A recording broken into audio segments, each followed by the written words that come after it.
just as an introduction, obviously we've got Huddersfield Town's centre-back Tommy Elphick, and we've got Euan O'Connor, one of our young season card holders.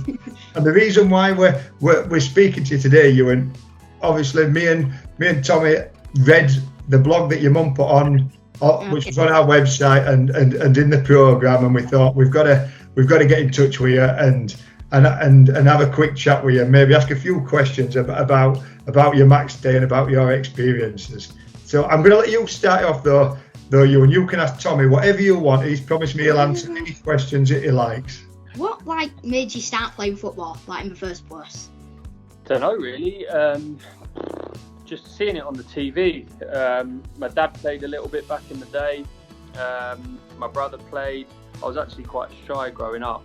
And Mum and Dad asked me if I wanted to go and train one day, and just ended up going and train with the local sort of Sunday team and fell in love with it really. That's interesting. Euan, do you play? I used to as a goalkeeper, but the sight issue ended up making it tricky. Yeah. Do you go to home and away then, Euan? Yeah. Yeah, generally, yeah. Where do you sit at home? In top part at family media stand on second row from front.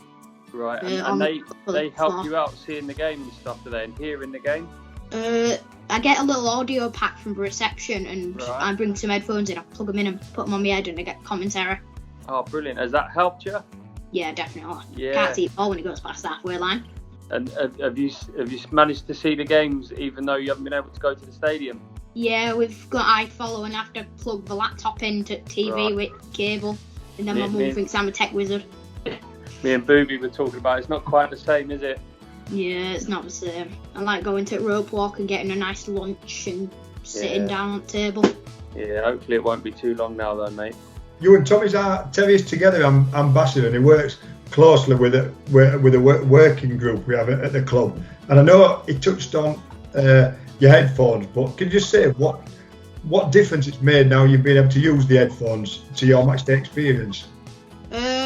They're really useful because I can know substitutes early, see if things were offside or not. I can know when we've actually scored, so I'm not up and jumping 5 seconds after everybody else is. I know where the ball is pretty much, instead of just watching a bunch of little blurs walking around a pitch. Because were you struggling to see this? Obviously, you're sitting the fantastic media upper. Were you struggling to see the other half of the gate? Yeah, past the halfway line, most of things were just little blurs of colours just moving across the grass. Your matchday experience seems to be obviously going to the rope walk, which is obviously food and drink and harvest, as you mentioned, and then it plays a big part, doesn't it, your matchday experience, food and drink, Euan? The food just, I guess, keeps me happy, and then game makes it even better. I guess watching a football game's better on a full stomach than not. How are you after Preston? Yeah, getting there. It's been a long old road, mate. About 13, 14 months now. It's been tough.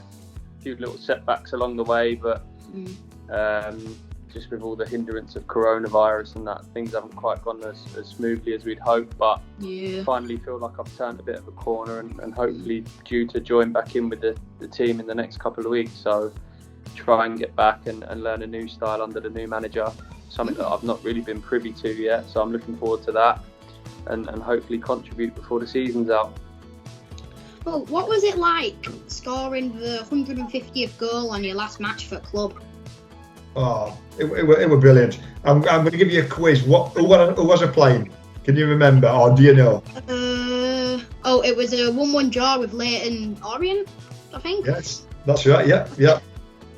That's right. That's great. Yeah. It was. No, it couldn't have been a better day for me. Obviously, it was my last ever game, and I'd scored against Brighton the week before, and I won't mention that because Tommy was playing. I think I was playing against about 20,000 Andy Booths that day. Everyone had a mask on, didn't they? Yeah, they did. Yeah, they did. Obviously, I wanted to finish on 150, and luckily for me, and I think it was Danny Cadamachi flicked it on, and the ball just fell to me perfectly, and I managed to get there just before the goalkeeper, so he must have been slow, and I managed to just get a toe poke just past him, and it meant the ball was running towards the dead ball line. And usually in my heyday, I probably I'd have collected it on the penalty spot and it'd have just been a tap-in.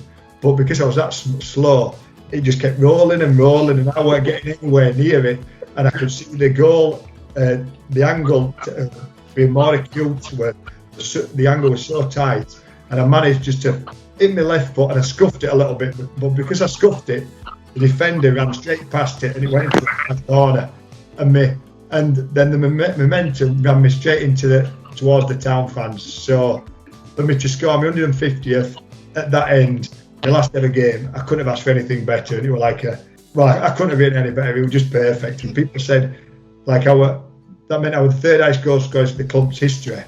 9 goals off George Brown, who scored 159 goals. And people said, why don't you have one more year? But it was a perfect way to finish my career. 150 goals. I scored on my last home game and my last away game. So probably one of the best memories I've got in football. Well, Euan, can I just thank you on behalf of myself and obviously, and Tommy, thank you for joining us today. We really appreciate both of you giving up your time, and hopefully you've learned a little bit of professional football from Tommy, and we've definitely learned a lot from you, Euan. And I'm sure if Carlos needs a right-hand man, he'll be giving you a chance. So, fingers crossed, we'll see you back at the stadium as soon as possible, and hopefully it'll be Tommy's not debut, but his return and hopefully this season. So, Euan, thank you for joining us. Really appreciate it. Great to meet you, Euan. See ya. Good to meet you too. Man.